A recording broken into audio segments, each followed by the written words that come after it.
नरक किस प्राणी को जाना पड़ता है और वो कौन सा पाप है जिसे करने वाले मनुष्य को नरक जाने से कोई नहीं रोक सकता है। दोस्तों, आज एक प्राचीन कथा के माध्यम से हम आपको बताने का प्रयास करेंगे कि पूजा पाठ, दान धर्म, जप तप आदि प्रकार के करोड़ों पुण्य के काम करने के बाद भी कुछ मनुष्य नरक में ही क्यों जाते हैं, तथा अत्यधिक घोर पाप करने पर भी कुछ मनुष्य को स्वर्ग की प्राप्ति किस पुण्य के कारण मिलती है। ऐसा वो कौन सा पुण्य है जो मनुष्य के करोड़ों पापों का नाश करता है, और ऐसा वह कौन सा पाप है जो उसके करोड़ों पुण्य को नष्ट कर डालता है। तो चलिए दोस्तों, बिना देरी किए शुरू करते हैं। एक समय की बात है, देवर्षि नारद वैकुंठ लोक में जाते हैं और भगवान विष्णु से पूछते हैं, हे प्रभु, कुछ मनुष्य पाप करने पर भी स्वर्ग में क्यों जाते हैं और कुछ मनुष्य को पुण्य करने के बावजूद भी नरक में क्यों जाना पड़ता है। ऐसा वो कौन सा पाप है जो सभी पुण्य को नष्ट कर डालता है, और वो कौन सा पुण्य है जो समस्त पापों को भस्म कर डालता है।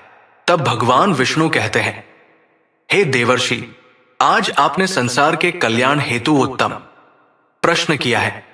इसी संदर्भ में आज मैं आपको एक अत्यंत प्राचीन इतिहास सुनाता हूं, जिससे सुनकर आपको आपके सभी प्रश्नों के उत्तर मिल जाएंगे। इसीलिए आप इस कथा को ध्यान से पूरा जरूर सुने। जो भी मनुष्य इस कथा का श्रवण करता है उसके समस्त पापों का नाश होता है। देवर्षि कहते हैं, हे प्रभु, आपके मुख से इस कथा को सुनना मेरा सौभाग्य है। मैं इस कथा को ध्यान से पूरा अवश्य सुनूंगा और इसका प्रचार करूंगा। भगवान विष्णु कहते हैं, हे देवर्षि, पूर्व काल की बात है। मध्य देश के एक नगर में एक ही समय पर 5 मनुष्यों की मृत्यु हो जाती है और वे सभी मृत्यु के पश्चात यमलोक में पहुंच जाते हैं। यमलोक पहुंचने पर वहां का दृश्य देखकर वे सभी भयभीत हो जाते हैं। उनका अंग अंग कांपने लगता है। यमलोक में विशाल काय आकार वाले यमराज सुवर्ण से बने सिंहासन पर विराजमान होते हैं। उनके पास चित्रगुप्त बैठे होते हैं, जिनके पास सभी प्राणियों का लेखा जोखा रखा हुआ है। यम के दूत प्राणियों को आगे धकेल रहे होते हैं। कुछ मनुष्य जोर जोर से विलाप कर रहे होते हैं, तो कुछ मनुष्य अत्यंत प्रसन्न होकर चल रहे होते हैं। स्वर्ग के द्वार से सुंदर प्रकाश दिखाई पड़ रहा होता है, तो वहीं नरक के द्वार से धधकती हुई अग्नि की ज्वालाएं दिखाई पड़ रही होती है।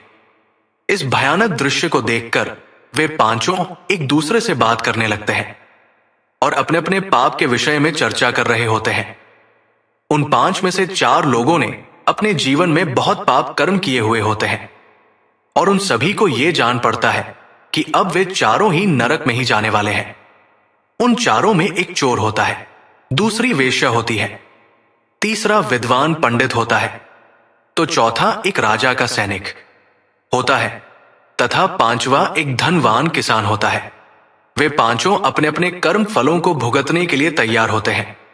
फिर एक एक करके सभी पापी और पुण्य आत्माएं आगे चल रही होती हैं। वे चारों एक दूसरे के पाप कर्मों के बारे में बताने लगते हैं। पहले चोर कहता है, भाई, मैं तो पक्का नरक में ही जाऊंगा, क्योंकि मैंने बहुत बार चोरी की है, दूसरों का धन लूटा है, दूसरों को तकलीफ दी है, लेकिन ऐसा मैंने मजबूरी में किया था। चोरी करके मैं अपने परिवार का पेट पालता था, क्योंकि मुझे कोई काम नहीं देता था। शायद विधाता ने मेरे भाग्य में यही लिखा था, इसीलिए मैं ही हम चारों में सबसे बड़ा पापी हूं।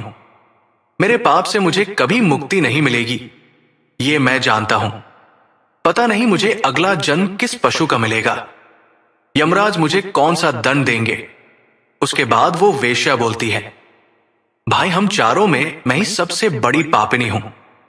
मुझसे बड़ा पाप यहां पर किसी ने नहीं किया होगा। जो स्त्री अनेक पुरुषों के साथ संबंध बनाती है उसे नरक में ही डाला जाता है, यही शास्त्र कहते हैं। इसीलिए मेरा भी नरक में जाना तय है। किंतु मैं शपथ खाकर कहती हूं, मैंने ये पाप जानबूझकर नहीं किए हैं। जब मैं छोटी उम्र की थी तभी एक दुष्ट व्यक्ति मुझे उठाकर ले गया और जबरदस्ती मुझे वेश्या बना दिया। मैंने ना चाहते हुए भी कई पुरुषों से संबंध बनाए हैं। मेरे पास जीवित रहने के लिए यही एक उपाय बचा था। मैं करती भी तो क्या करती। मेरे पास इतनी शक्ति नहीं थी कि मैं उस दुष्ट पुरुष से लड़ सकूं। पता नहीं किस पाप के कारण मुझे इस जन्म में वेश्या बनना पड़ा, और ना जाने आगे मुझे किस पशु के रूप में जन्म लेना पड़ेगा। मेरे पाप से ये जान पड़ता है कि मैं भी पक्का नरक में ही जाऊंगी। उसके बाद वो सैनिक बोलने लगता है, भाई हम चारों में सबसे बड़ा पापी तो मैं ही हूं। मैंने बहुत बड़े पाप किए। मैं राजा का सिपाही था, इसीलिए मैं लोगों पर जोर जबरदस्ती करता था। मैंने कितनों के प्राण लिए हैं, ना जाने कितने मासूम लोगों को सताया है, ना जाने कितने निर्दोष लोगों को मेरे हाथ से दंड मिला है। यमराज मुझे कभी क्षमा नहीं करेंगे और मैं निश्चित ही नरक में ही जाऊंगा। लेकिन मैंने ये सभी पाप जानबूझकर नहीं किए हैं। अपने प्राणों के भय से और परिवार के पालन पोषण के लिए मुझे ये पाप करने पड़े हैं। हमारा राजा जो कहता था उसका पालन हमें करना पड़ता था। राजा के विरुद्ध भला कोई साधारण मनुष्य कैसे जा सकता है। ये सभी पाप करते हुए मुझे अत्यंत दुख भी होता था, और मैं जानता था कि ये पाप करने से मुझे नरक की ही प्राप्ति होगी। किंतु परिवार के मोह वश होकर मैंने ये काम किया है। लेकिन पाप तो पाप होता है। पाप करके पश्चाताप करने का क्या फायदा। इसीलिए मेरा नरक में जाना तो तय है। उसके बाद वो विद्वान पंडित बोल है, भाई हम चारों में से सबसे बड़ा पापी तो मैं हूं। तुम लोगों ने जो पाप किए हैं वो जाने अनजाने में किए हैं, या किसी ने तुमसे जबरदस्ती करवाए हैं, या मजबूरी में किए हैं। किंतु मैं तो विद्वान था। मैं सब सत्य असत्य जानता था। मुझे सच और झूठ का ज्ञान था। लेकिन फिर भी मैंने धन के लोभवश ये पाप किए हैं। शास्त्र कहते हैं कि जो सब कुछ जानकर भी पाप करता है वो निश्चित ही नरक में गिरता है। मैंने अपने ज्ञान का दुरुपयोग किया है। मैंने अपने ज्ञान का उपयोग लोगों की सहायता के लिए नहीं, बल्कि धन को कमाने के लिए किया है। मेरे घर की परिस्थिति अत्यंत गरीब थी। मेरे पिता भिक्षा मांगकर गुजारा करते थे। लेकिन मैंने अपने घर की गरीबी को दूर करने के लिए धन लेकर ज्ञान देने की चेष्टा की है। शास्त्र कहते हैं, जो विद्वान ब्राह्मण अपने ज्ञान का दुरुपयोग करता है उसे निश्चित ही नरक में जाना पड़ता है। मैंने लोगों को ज्ञान देने के बदले में उनसे धन लिया है, कभी किसी को मुफ्त में ज्ञान नहीं दिया। इसीलिए आप चारों में सबसे बड़ा पापी तो मैं ही हूं, और मुझे ही नरक में जाना पड़ेगा। उन चारों की बात सुनकर वो धनी किसान हंस पड़ा और बोलने लगा, तुम चारों तो इतने बड़े पापी हो कि तुम लोगों को नरक में जाना ही पड़ेगा। तुम लोगों ने घोर पाप किए हैं, और इसीलिए यमराज तुम लोगों को कभी माफ नहीं करेंगे। यहां पर मौजूद मैं अकेला ही सबसे अधिक पुण्यवान हूं। मैंने अपने जीवन में बहुत पूजा पाठ किया है, ब्राह्मणों को दान दक्षिणा दी है। मैंने मृत्यु से पूर्व गाय का दान भी किया है, और अब मेरे सभी पुत्र पौत्र मेरी आत्मा की मुक्ति के लिए बड़े कार्यक्रम का आयोजन कर रहे हैं। वे मेरे लिए श्राद्ध दान तर्पण कर रहे हैं, यज्ञ कर रहे हैं। इसीलिए मैं सबसे अधिक पुण्यवान हूं। मेरी 3 पत्नियां और 10 पुत्र हैं। इतने लोग मेरी मुक्ति के लिए उपाय कर रहे हैं। और हां, मैंने अपने जीवन में कभी कोई पाप नहीं किया है, और जाने अनजाने में किए भी होंगे तो मेरे पुत्रों के श्राद्ध आदि के कार्यों द्वारा मेरे पाप भी नष्ट हो जाएंगे। मैं नित्य देव पूजा करता था, मंदिर जाता था, द्वार पर आए अतिथियों को भोजन कराता था। इसीलिए मुझे पूरा विश्वास है कि यमराज मुझे नरक में नहीं डालेंगे और मुझे मोक्ष की प्राप्ति निश्चित ही होगी। फिर वे पांचों धीरे धीरे आगे बढ़ने लगते हैं, और फिर जब उनका समय आता है तो उन पांचों के पाप और पुण्य के कर्मों का मूल्यांकन किया जाता है। सबसे पहले बारी आती है उस चोर की, और फिर चित्रगुप्त उसका लेखा जोखा निकालते हैं। कुछ देर तक विचार करने के बाद उसके पाप पुण्य का मूल्यांकन करने के बाद यमराज उसे स्वर्ग में जाने के लिए कहते हैं। इस निर्णय को सुनकर चोर आश्चर्य में पड़ जाता है और बड़ी ही प्रसन्नता से वो स्वर्ग के दरवाजे की ओर चला जाता है। दूसरी बारी आती है वेश्या की। चित्रगुप्त उस वेश्या का भी लेखा जोखा निकालते हैं। और कुछ कुछ देर तक विचार करने के बाद उसके पाप पुण्य का मूल्यांकन करके यमराज उसे भी स्वर्ग में जाने के लिए कहते हैं। इस विचित्र निर्णय को सुनकर वो वेश्या भी आश्चर्य में पड़ जाती है। उसे यमराज के निर्णय पर विश्वास नहीं होता है और वो बिना कुछ कहे ही बड़ी ही प्रसन्नता के साथ स्वर्ग के द्वार की ओर चली जाती है। फिर तीसरी बारी आती है उस सिपाही की। चित्रगुप्त उसके भी कर्मों का लेखा जोखा निकालते हैं और कुछ समय विचार करके उसके पाप पुण्य का मूल्यांकन करके यमराज उसे भी स्वर्ग में जाने के लिए कहते हैं। इस निर्णय को सुनकर वो सिपाही भी सोच में पड़ जाता है और बड़ी ही प्रसन्नता के साथ वो स्वर्ग के द्वार की ओर निकल जाता है। फिर चौथी बारी आती है उस विद्वान ब्राह्मण की। चित्रगुप्त उस ब्राह्मण के कर्मों का लेखा जोखा निकालते हैं और कुछ देर तक विचार करते हैं। फिर यमराज उस ब्राह्मण को भी स्वर्ग में जाने के लिए कहते हैं। फिर वो विद्वान ब्राह्मण विचार करता है, मैंने तो पाप किया है, फिर मुझे क्यों स्वर्ग में भेज रहे हैं। फिर वो भी मन ही मन प्रसन्न होकर स्वर्ग के द्वार की ओर चलने लगता है। उन चारों को स्वर्ग में जाता देख वो धनवान किसान बहुत दुखी और क्रोधित हो जाता है। वो सोचने लगता है कि ये कैसा न्याय है, इन पापियों को स्वर्ग जाने का मौका मिल रहा है, फिर मैंने जो पुण्य के काम किए हैं उनका क्या पापी और पुण्यवान एक ही जगह पर डाले जाएंगे, तो पुण्य करने का फायदा ही क्या।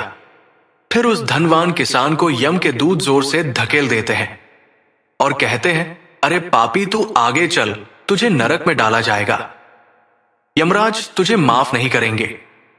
ये सुनकर वो धनवान किसान भयभीत हो जाता है और कहने लगता है, हे यमदूतों, मैं तो स्वर्ग में जाऊंगा, मैंने कोई पाप नहीं किया है, मैंने जीवन में बहुत पुण्य किया है, देख लेना यमराज मुझे स्वर्ग में ही भेजेंगे। फिर वो धनवान किसान यमराज के सामने आकर खड़ा हो जाता है। चित्रगुप्त उसके कर्मों का लेखा जोखा देखते हैं और उसके पाप पुण्य के कर्मों का मूल्यांकन करते हैं, तो उसके पाप का पलड़ा भारी हो जाता है और यमराज उस धनवान किसान को कहते हैं, अरे दुष्ट, तूने तो बहुत बड़ा अपराध किया है, तू तो नरक में जाने के ही योग्य है। इतना सुनते ही वो किसान थरथर कांपने लगता है और यमराज से कहता है, हे धर्मराज, ये अन्याय है, मैंने तो जीवन में कोई पाप नहीं किए हैं और पुण्य ही किए हैं, आप मुझे नरक में क्यों डाल रहे हैं। और मुझसे पहले जो 4 लोग गए थे वे तो घोर पापी थे, उन्होंने बड़े बड़े पाप और अपराध किए हैं, उन्हें तो आपने स्वर्ग में डाल दिया है। आप ऐसा अन्याय मेरे साथ क्यों कर रहे हैं। अगर ऐसा अन्याय होगा तो भले कौन सा मनुष्य धरती पर पुण्य करेगा। फिर यमराज कहते हैं, अरे पापी, तूने जो पाप किया है वो तो उन चारों के पापों के सामने कुछ भी नहीं है। तेरे एक पाप के कारण तेरा सारा पुण्य फल नष्ट हो गया है। यदि तूने ये पाप नहीं किया होता तो तू स्वर्ग में जा सकता था, लेकिन तूने ये पाप जानबूझकर किया है, इसीलिए तुझे नरक में अवश्य जाना पड़ेगा। उस चोर ने तो मजबूरी में चोरी की थी, किंतु वह चोर दूसरों की भूख मिटाता था, गरीबों को दान करता था। उसने कभी किसी निर्दोष और गरीब व्यक्ति के घर चोरी नहीं की। उसके पुण्य कर्म उसके पाप से अधिक थे, इसीलिए वो स्वर्ग में गया। दूसरी जो वेश्या थी वो अपने मन से वेश्या नहीं थी, उसे जबरदस्ती डाला गया था और उस वेश्या ने केवल अपने शरीर को पीड़ा दी है, लेकिन बाकी कार्य तो उसने पुण्य के ही किए हैं। वो पशु पक्षियों को रोज दाना डालती थी, जानवरों की सेवा करती थी, इसीलिए उसका भी पुण्य पाप से बड़ा था। तीसरा वो सिपाही था जिसने राजा के हुक्म का पालन किया था, किंतु उसने भी बहुत पुण्य के काम किए हैं। उसने कई बेसहारा लोगों की मदद की है, इसीलिए वो भी स्वर्ग में ही गया है। और चौथा वो विद्वान ब्राह्मण था।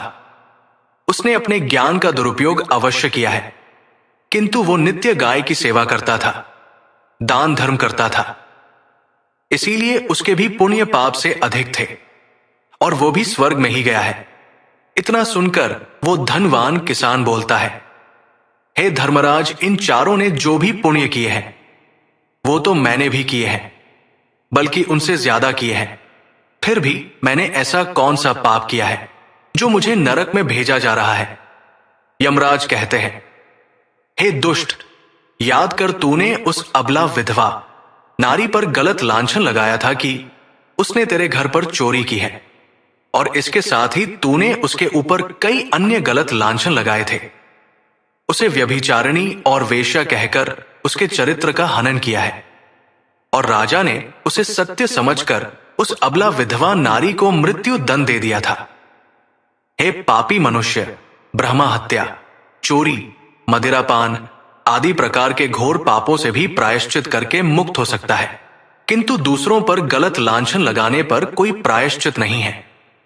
जो दूसरों पर गलत आरोप करता है, सत्य जानकर भी दूसरों को झूठ कहकर उनके पर दोष डालता है, वो तो सबसे बड़ा पापी है। उसके द्वारा किए गए सभी पुण्य नष्ट हो जाते हैं। इसीलिए तूने जितने भी पुण्य किए हैं वे सभी उस एक पाप के कारण नष्ट हो गए। फिर यमराज यमदूतों को कहकर उस पापी किसान को नरक ले जाने के लिए कहते हैं, और वो किसान रोता हुआ विलाप करता हुआ नरक के मार्ग पर चलने लगता है। हे देवर्षि, इस प्रकार से उन चारों ने पाप करके भी उन्हें स्वर्ग की प्राप्ति हुई है, किंतु उस किसान ने जघन्य अपराध किया है। किसी अबला स्त्री पर गलत लांछन करके उसका चरित्र हनन किया है।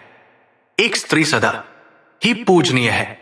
जो भी पुरुष स्त्री पर गलत आरोप करता है उसे महापाप लगता है। कभी किसी स्त्री की दुर्बलता का फायदा नहीं उठाना चाहिए। पराई स्त्री को सदैव ही माता समझना चाहिए।